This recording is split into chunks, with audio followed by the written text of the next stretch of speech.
Good evening, everyone. Welcome to the video on second titrations, the percentage water of crystallization calculation.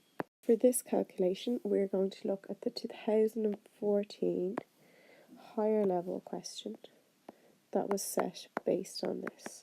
Again, just to point out, there is 1, 2, 3, 4 questions in this particular year that do not involve calculations, and you could have gotten a total of 32 out of 50, which meant you could have gotten 64% on this question without having attempted a calculation.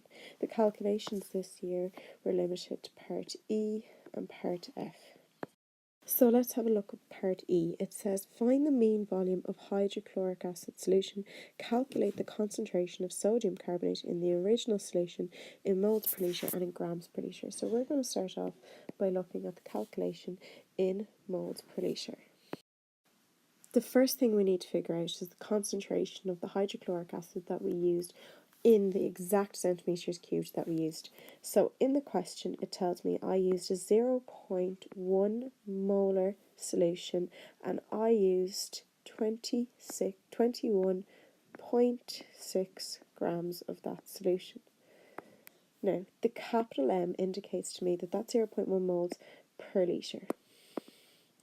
We didn't use a litre though, we only used 21.6 grams. So step 1 is going to involve 0.1 divided by 1000 multiplied by 21.6, which gives me 0.00216 moles. So that tells me I have 0.00216 moles in 21.6 centimetres cubed. And don't forget, we're still talking about the acid. The question is asking me to find the base. The next thing I need to look at now is my balanced equation.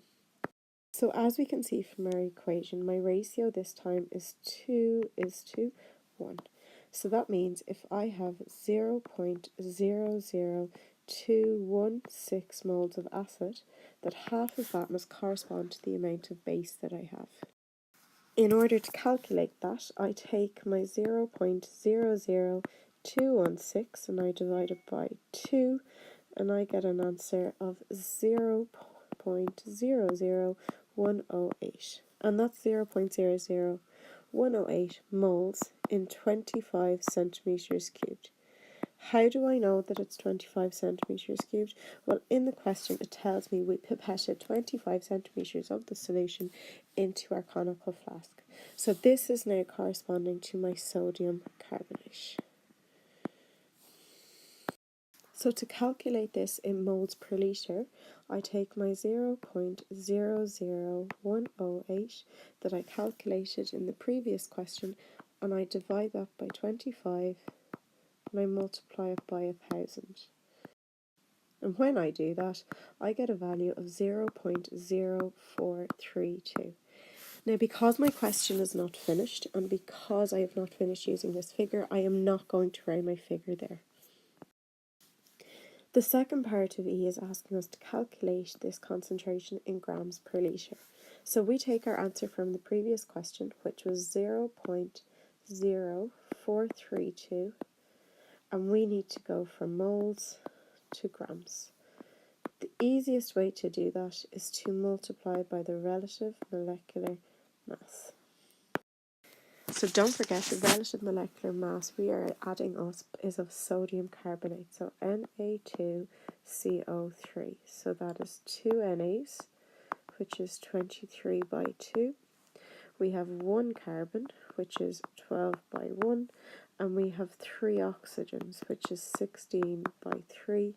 Adding that all up, we get 106. So we're going to multiply 0.0432 by 106, and when we do that, we get 4.5792 grams per litre. So the last part of the questioning is asking me to calculate the percentage water of crystallization, and to do this we need to figure out how much we weighed out. So we can see from our question we weighed out 2.5 grams in 250 centimeters cubed.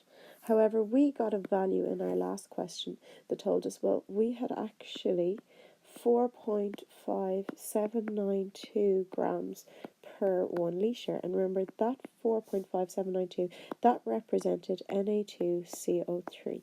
So the difference must be how much water is in it, because don't forget that 2.5 is Na2CO3xH2O. Now, the main problem that we have here is with our units. One is in centimetres, 250 centimetres cubed, the other is in litre.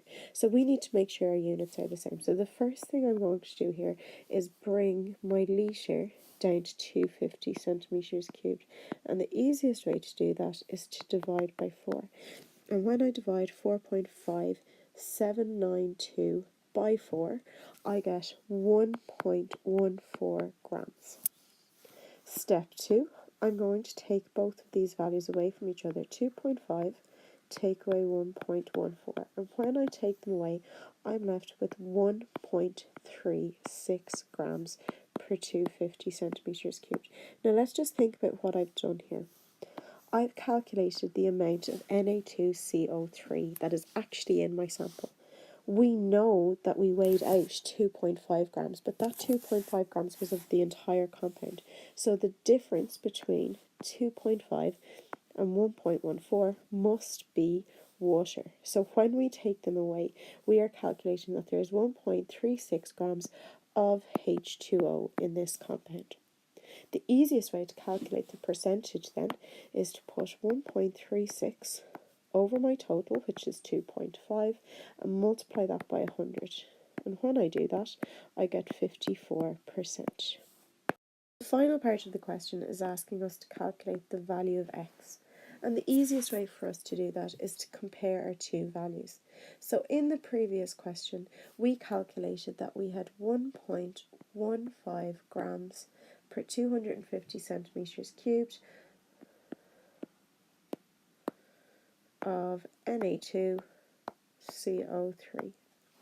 In the previous question, we also calculated that 1.35 grams of the total Na2CO3xH2O was actually equal to water. So 1.35 grams again per 250 centimeters cubed of water. We want to calculate the ratio because remember that's all x is equal to. And to do this, we're going to divide both values by its relative molecular mass. Essentially, we're going to get the moles of each value because remember, to compare, the only way we can compare is to divide by the relative molecular mass and calculate our moles. So from the previous question, we calculated that the relative molecular mass of Na2CO3 was 106. We haven't calculated the relative molecular mass of water yet. So we have 2 hydrogens, which is equal to 1 multiplied by 2, and we have 1 oxygen, which is equal to 16, so in total we get 18. And when we do that, we get approximation 0.0109 is to 0.075. The final step, when you divide 0.075 by 0.0109, you get a value of 7. That means our ratio in this example is 1:7, which leaves me with x equal to 7. So my final formula is Na2CO3 7H2O.